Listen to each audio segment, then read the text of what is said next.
Waalaikumsalam warahmatullahi wabarakatuh. Alhamdulillah kita jumpa lagi nih di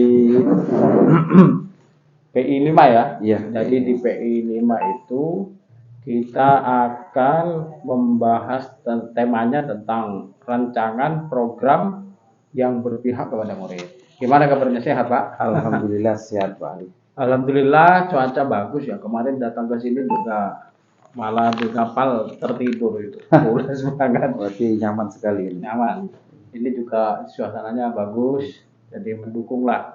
Nah, fokus pendampingan kita pada hari ini, yang pertama refleksi terhadap aksi nyata 31.3.1, kemudian diskusi rancangan program yang Pak Hanafi lakukan nanti untuk berdampak kepada murid.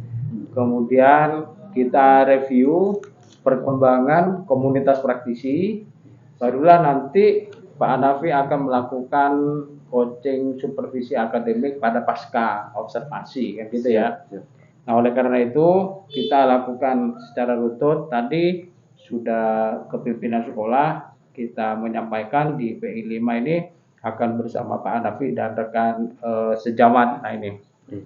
Yang kemudian saya sampaikan apresiasi dan penghargaan yang tinggi kepada Pak Hanafi yang telah belajar dan di LMS juga sudah banyak melaksanakan tugas, kemudian di Rukol, elaborasi juga aktif, berpendapat ya, kemudian memberikan pandangan, presentasi dan lain sebagainya. Ini sesuatu yang luar biasa. Saya ucapkan terima kasih, sangat membantu tugas-tugas Pak Hanafi selesai.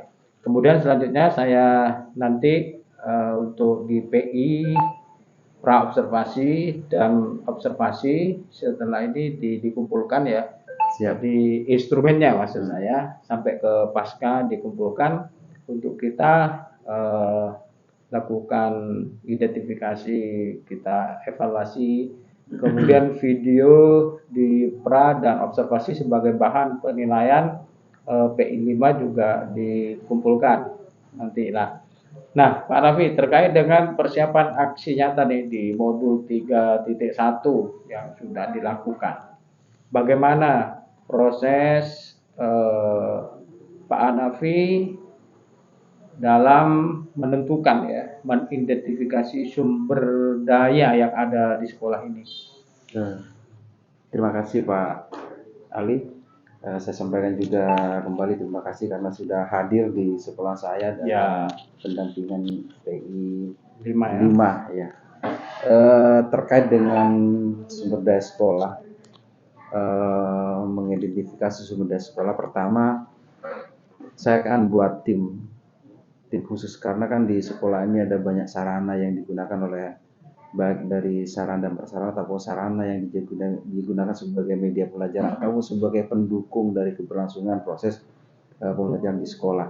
Jadi saya akan mulai buat tim baik itu dari unsur beberapa bapak ibu dan guru, kemudian dari TU untuk kemudian mengidentifikasi sumber daya sekolah yang ada. Kedua, saya kemudian selanjutnya membuat daftar sumber daya itu, mengidentifikasi.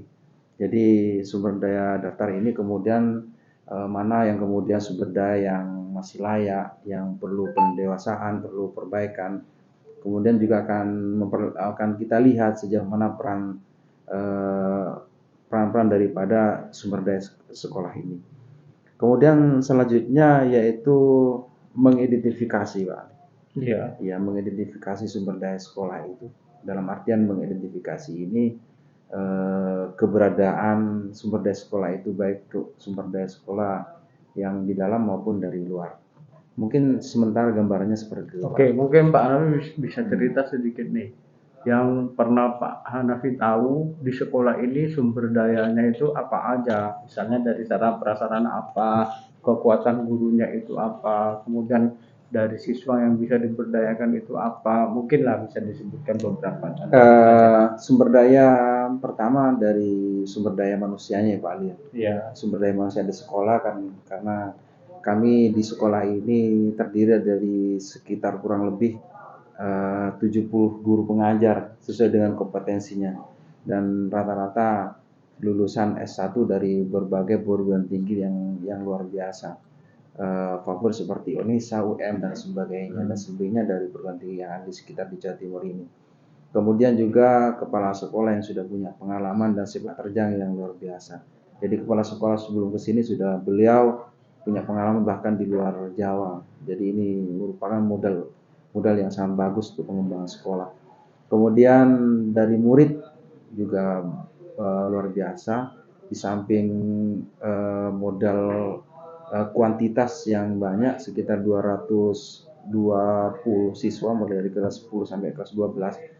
Di samping itu juga ada beberapa murid yang sudah punya prestasi, baik itu prestasi regional ataupun prestasi yang sudah non regional.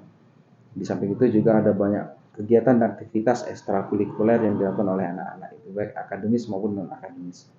Jumlah siswanya kira-kira berapa, Pak? 225 per jenjang, maaf jenjang ya. Jadi 252 dikali 3. Itu jumlah siswanya ya. Per jenjang. Hampir 700-an. Oke. Kemudian ditambah dengan didukung dengan teman-teman di bagian tata usaha yang cukup. Kemudian modal lain yang kami miliki adalah sarana dan prasarana sekolah seperti perpustakaan, kemudian lab biologi, lab kimia dan sebagainya, kemudian alat-alat olahraga. Ada modal yang menjadi kebanggaan kami juga bergerak di luar badan usaha milik sekolah ada ya? Punya kita punya di depan ini adalah Pemini yang bergerak di bidang usaha, Pak. Itu dikelola oleh orang yang digaji sekolah? Iya, dikelola sekolah. Dalam ini kita kerjasama dengan komite sekolah. Kemudian punya lapangan olahraga ya? Lapangan olahraga multifungsi. Di depan sana ada lapangan basket, ada lapangan bola voli, dan digunakan sebagai senam ya termasuk. Di sana kan juga ada panggung serbaguna. Punya aula ya? Belum kalau aula cuma lab ada. Ini menjadi cita-cita kami ini oleh kantin sehat. Sehat walafiat. Iya, kantin ada. Kemudian musala juga siap. Sarana ibadah ya. Iya. Nah, kemudian Pak Snafi, setelah sampai mengidentifikasi sumber daya yang ada, kira-kira ya apa tantangan Pak Hanafi yang dihadapi ketika mencoba mengidentifikasi satu persatu apaan kita punya, tantangannya itu apa dan bagaimana cara mengatasinya? Tantangan pertama adalah kurangnya dokumentasi ya? Iya, dokumentasi yang di sekolah ini sangat lemah sekali. Tidak banyak barang yang tidak terdokumentasi dengan baik. Kemudian selain itu keberadaan fisik daripada barang ini, jadi kurang perawatan istilahnya, perawatan yang sudah tidak terakomodir, banyak barang-barang yang sudah tidak terakomodir baik kemanfaatan dan sebagainya. Kemudian keterbatasan karyawan, karena sekolah yang cukup besar ini dengan jumlah siswa juga banyak, dengan sarana yang banyak, yang ada karyawan di TU ini hanya beberapa itu, Pak. Jadi secara ideal lebih banyak gurunya, justru secara idealis tidak ideal, kurang memadai, keterbatasan karyawan. Yang terakhir itu kurangnya pemanfaatan teknologi dalam rangka untuk mengidentifikasi ini. Kan ini yang kurang, jadi semuanya dilakukan serba manual. Baik. Kemudian cara mengatasinya gimana? Ya, cara mengatasinya kembali kita bagaimana untuk bentuk tim untuk menanggulangi kelemahan-kelemahan kita itu. Kemudian memanfaatkan guru yang jamnya kurang untuk bisa membantu. Tapi kegiatan di lain ini dilakukan di luar jam mengajar, Pak Ali, tentunya. Hanya sifatnya membantu. Kemudian itu saja mungkin, Pak Ali. Oke. Siswa tidak pernah dilibatkan untuk membantu apa? Ya, dilibatkan juga dalam ini, siswa dalam perawatan. Siswa juga melibatkan siswa dan juga Membantu ya. membantu siswa. Gimana perasaan Pak Hanafi ini setelah mampu berhasil mengidentifikasi sumber daya sekolah? Ya, senang, bangga, dan kemudian punya perasaan optimis karena dengan memahami sumber daya sekolah ini kita dapat memahami langkah ke depan kekuatan sekolah ini untuk bagaimana ke depannya bisa terukur sudah. Kita dalam rangka pengembangan sekolah, kalau sudah memahami kekuatannya kan bisa mengukur, Pak. Kalau tidak memahami ini kan kita hanya jalan saja, tidak sejauh mana kekuatan sekolah kita. Karena itu menjadi modal untuk saya pribadi dalam rangka pengembangan sekolah. Oke. Kemudian apa yang mungkin menjadi pertimbangan Pak Hanafi dalam menentukan sumber daya sekolah? Misalnya ini perlu dimanfaatkan, di sini perlu dibangun ini perlu dirawat misalnya. Iya. Apa pertimbangannya? Pertama, pertimbangan saya dalam hal ini adalah yang pertama sekali harus berpihak bersama siswa dalam artian memperhatikan kebutuhan siswa, Pak. Karena bagaimanapun pembelajaran kita harus berpihak pada murid sesuai kebutuhan siswa ya. Kemudian tidak dipungkiri anggaran ini menjadi hal yang paling prinsip juga, Pak Ali. Jadi kita harus menyesuaikan dengan anggaran yang ada di sekolah ini dalam rangka penyediaan sumber daya ini. Kemudian yang perlu kita perhatikan juga keamanan karena yang menjadi pendukung juga. Dan yang terakhir adalah ketersediaan sumber daya itu, ketersediaan yang ada di sekitar sekolah ini. Gitu ya. Gitu, ya. Mungkin hal lain di luar yang disebutkan yang direncanakan bisa jadi sumber daya bagi sekolah itu, misalnya memanfaatkan oleh murid mengajar. Iya. Misalnya apa sumber daya lain selain yang ada di sekolah yang bisa dimanfaatkan kira-kira? Ya, sumber daya manusia sebetulnya yang menjadi, karena kan bagaimanapun pendidikan itu harus berkolaborasi dengan masyarakat sekitar dan sebagainya. Di sini kan banyak para tokoh, banyak para tokoh, banyak para di sekitar sekolah ini kan dekat pesantren, dekat apa. Itu mungkin menjadi modal lain yang kami miliki adalah modal manusianya yang sewaktu-waktu bisa berkolaborasi gitu. Ya, dengan tokoh masyarakat. Dan tokoh masyarakat, dengan pemuka agama dan lain sebagainya. Jadi sesuai dengan perannya ya, sesuai dengan peran tokoh masyarakat. Ya. Di samping itu ada juga, Pak, ada hal lain yang dimiliki tapi ini berdampak dengan sekolah, seperti di sebelah saya ini ada kolam renang. Ya, walaupun bukan milik sekolah, tapi paling tidak kami bisa memanfaatkannya. Di sebelah sana ada gor serbaguna, seperti menggunakan lapangan badminton. Itu mungkin menjadi hal lain yang bisa kami inventaris untuk menjadi sekolah. Kemudian nih, terkait refleksi proses pengambilan keputusan dengan sampean selama ini. Berdasarkan hasil pemetaan Pak Hanafi yang sudah dilakukan, bagaimana pemetaan sumber daya itu mempengaruhi pengambilan keputusan? Artinya gini, Pak Hanafi mengambil keputusan itu dipengaruhi oleh aset apa saja, oleh sumber daya apa aja. Contohnya, saya akan mengajar lari, padahal tidak punya lapangan lari. Saya mengajar renang, padahal harus keluar. Kira-kira apa yang mempengaruhi Pak Hanafi mengambil keputusan? Iya, terima kasih Pak Ali. Jadi yang paling mempengaruhi pertama ya sarana dan prasarana yang ada di sekolah ini. Dalam artian setiap keputusan yang ambil harus menyesuaikan itu, karena bagaimanapun ini sangat berkaitan dengan kebutuhan saya dengan keberadaan sarana dan prasarana yang kami miliki, walaupun toh sebetulnya ada teknik modifikasi dalam pembelajaran menyiasati keterbatasan, namun tetap ini menjadi pertimbangan dalam mengambil keputusan saya karena kebetulan saya adalah guru olahraga itu yang harus fleksibel, kan banyak pembelajaran yang membutuhkan alat dan sarana yang standar seperti bola voli, lapangan sepak bola dan sebagainya. Jadi setiap kebijakan dalam pembelajaran ini ya harus menyesuaikan dengan keberadaan sumber daya sekolah, khususnya di bagian sarana dan prasarana.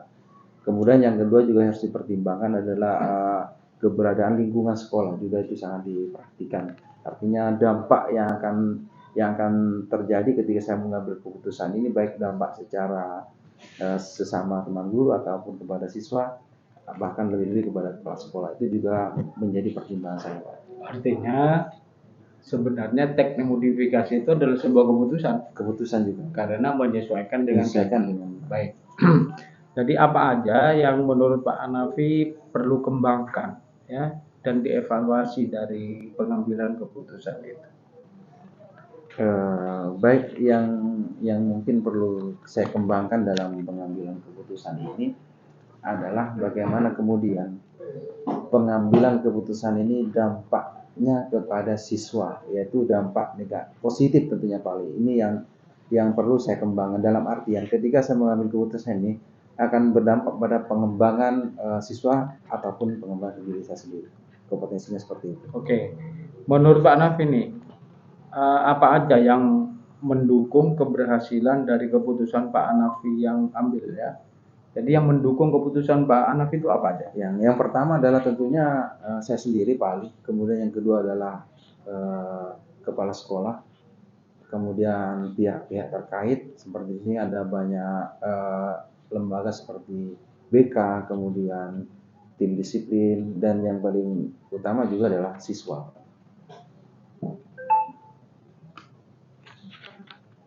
Oke, mungkin Pak Hanafi punya pengalaman ya, pengalaman atau pernah mengalami baik dulu maupun setelah ikut PGP guru penggerak. Pengalamannya apa?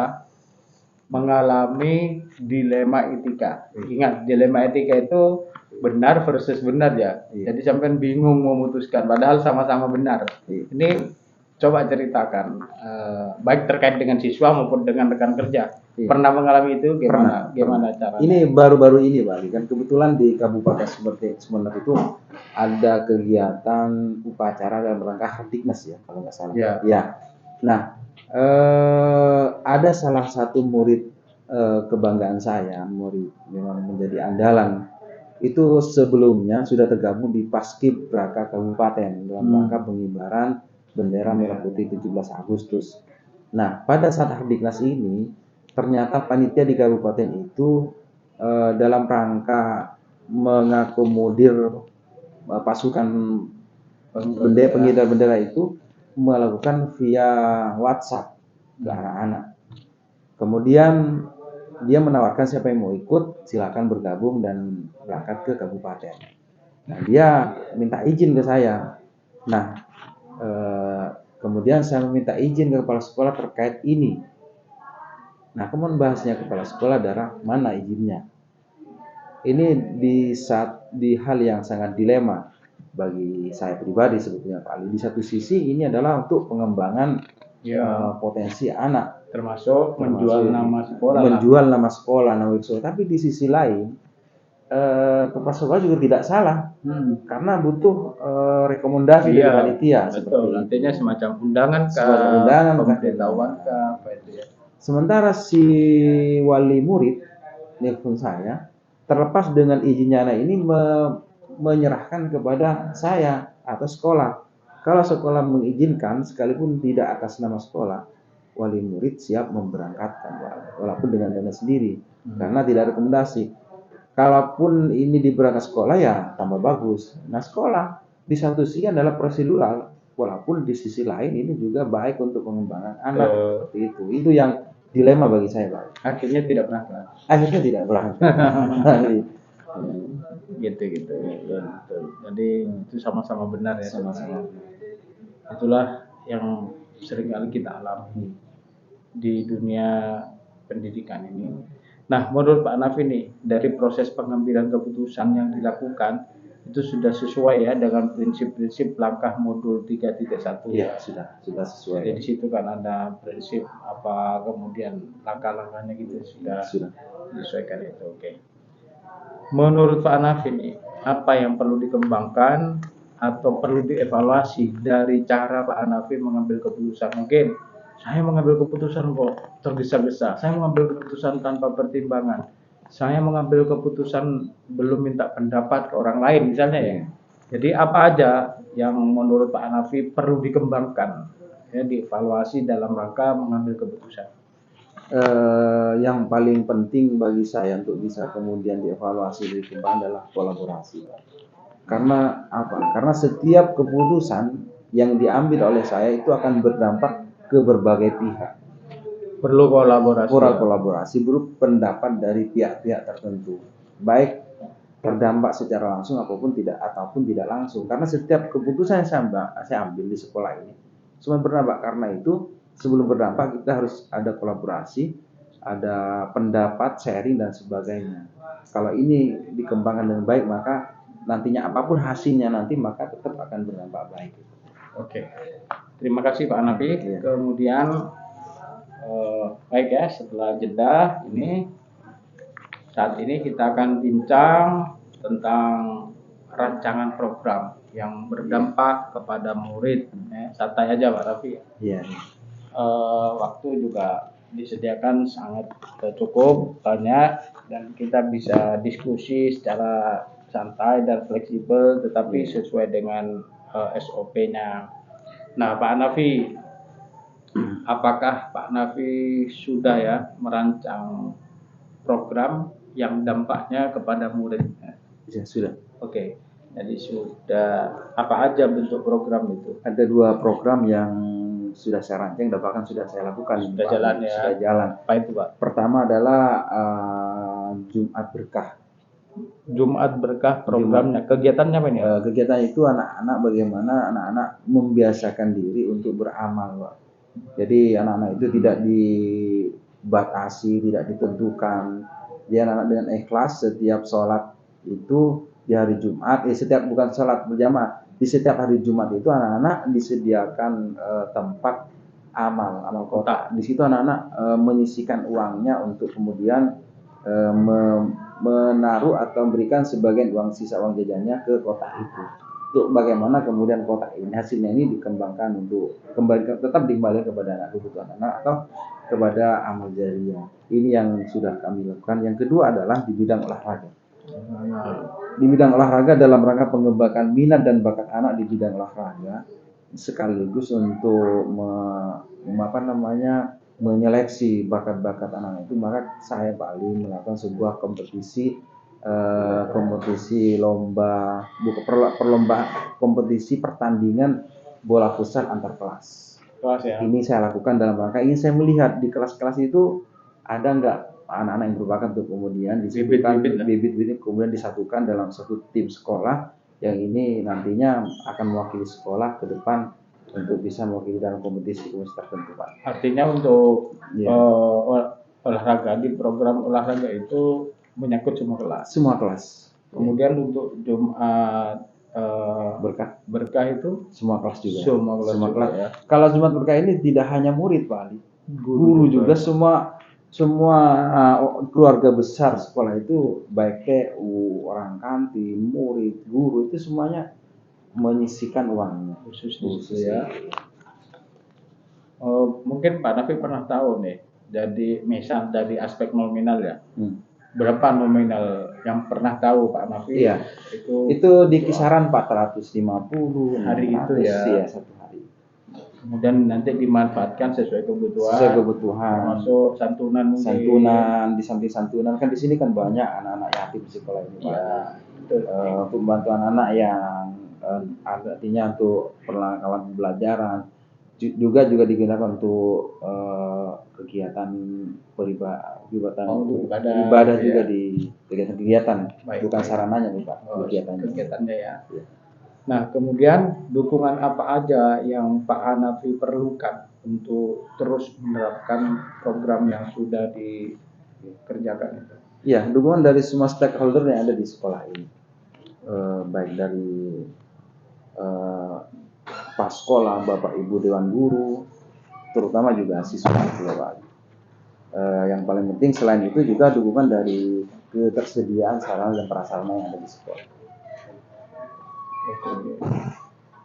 Mungkin Pak Hanafi merefleksi ya atau mengidentifikasi adakah tantangan ya yang dialami dalam melaksanakan program itu? Iya ada. kalau dari olahraga itu yang menjadi tantangan saya kadang-kadang adalah kemauan anak. Anak-anak kan ada banyak yang dia potensi, tapi dia kemauannya kurang. Kadang-kadang ada anak yang biasa-biasa aja tapi kemauannya tinggi. Itu yang menjadi tantangan saya, bagaimana kemudian yang bagus ini, yang bertalenta inilah yang kemudian punya kemauan yang tinggi. Itu yang harapannya saya. Kemudian apa yang dilakukan Pak Nafi ketika ada tantangan itu? Ya, bagaimana sebisa mungkin program yang saya lakukan ini semenarik mungkin sama anak-anak. Jadi bagaimana menarik dengan mengadakan turnamen antar kelas ini kan menjadi sebuah strategi saya bagaimana disukai anak-anak yang bertalenta itu. Kalau langsung murah-murah langsung saya bentuk tim, anak-anak tidak tertarik. Gitu. Tapi ketika dirangsang dengan kegiatan pertandingan, dia dengan pertandingan yang dikemas sebagus mungkin. Nah, secara langsung itu sebenarnya seleksi ya. Seleksi sebetulnya itu. Maka dia akan tertarik untuk bergabung, untuk ikut. Oke. Kemudian Pak Nafi ya, di perkembangan komunitas praktisi seperti yang sudah diketahui di awal-awal kita Pak Nafi membangun komunitas praktisi itu. Jadi Pak Nafi sudah merintis komunitas praktisi di sekolah ini, mungkin juga berimbas kepada guru lain. Jadi gimana peran komunitas praktisi ini terhadap kegiatan pembelajaran? Jalannya itu sampai sekarang sampai di mana? Terima kasih Pak Ali. Ini memang peran adanya komunitas praktisi yang ada di sekolah ini sudah sangat saya rasakan sekali. Dengan adanya komunitas praktisi ini sangat membantu kami di sekolah ini dalam penyelesaian dan pengembangan pembelajaran yang ada di sekolah ini. Seperti halnya nanti ada bagaimana membuat sebuah strategi pelajaran, kemudian bagaimana lebih inovatif ini kami lakukan, kami bicarakan dalam sebuah komunitas yang ada saat ini. Lebih update lah seperti bahasa sekarang ini. Kemudian mungkin ada perubahan yang menyenangkan ya, yang Pak Hanafi alami dari kiprah atau perjalanan komunitas praktisi ini. Apa perubahan-perubahan dari sebelumnya ada, tidak ada menjadi ada? Ada. Pertama yang saya dapati dari perubahan adalah motivasi dan semangat yang selama ini biasa-biasa aja. Dengan kemudian adanya komunitas praktisi ini baru menyadari bahwa betapa pentingnya sebuah komunitas dalam mengaktualkan diri sebagai guru di sekolah ini. Ada semangat baru gitu Pak. Karena kita saling membantu di setiap kekurangan di masing-masing guru, saya memberi masukan dan sebagainya. Inilah memberikan motivasi baru, perubahan inilah semangat baru. Baik. Nah, Pak Nafi, misal program PGP ini sudah selesai ya, bulan depan atau sebentar lagi selesai. Kemudian apa rencana yang akan dilakukan Pak Hanafi bersama komunitas praktisi ini jika program ini sudah selesai? Ya, sekalipun program ini sudah selesai Pak, tapi semangat saya tidak akan pernah selesai. Semangat yang saya dapatkan dari pendidikan guru pramuka ini tidak akan pernah sirna. Dengan semangat inilah kemudian saya akan bagaimana mengimplementasikan pengalaman-pengalaman saya yang ada di CGP ini, akan saya implementasikan di sekolah yang berkaitan atau yang ada kolerasinya, yang kemudian bisa dikembangkan di sekolah ini. Pengalaman di CGP ini yang saya anggap ini sangat selaras sekali dengan pengumuman sekolah, akan saya lakukan bersama dengan komunitas praktisi ini tentunya. Nah, terakhir nih Pak Hanafi ya, apa dukungan bagi komunitas praktisi yang diperlukan itu ya agar terus eksis? Ya. Apa aja itu dukungan yang diperlukan Pak Hanafi? Ya, semua stakeholder perlu itu. Terutama dari pimpinan sekolah, dari kepala sekolah juga menjadi pendukung utama dalam komunitas praktisi ini. Kemudian dari teman-teman guru yang lain, baik dari teman-teman guru senior, kemudian junior, ini Ini dukungan moral tentunya Pak Ali. Di samping juga nanti butuh saran dan prasarana. Tapi yang paling penting adalah dukungan moral dan materi itu yang kami butuhkan dari sekolah tentunya untuk bagaimana pengembangan komunitas praktisi ke depan di sekolah itu. Baik Pak Nafi, saya kira jeda yang ketiga kita jelang ya. Sebelum nanti berikutnya di poin keempat Pak Hanafi akan melakukan coaching supervisi akademik di pasca dialog, pasca observasi bersama rekan sejawat, ya kan? Nah, setelah itu kita nanti di akhir acara ada refleksi kembali 10 menit bersama saya, gitu ya. Siap Pak. Kita jeda sejenak untuk mempersiapkan aktivitas pasca observasi. Siap. Demikian dari kita, semoga tetap eksis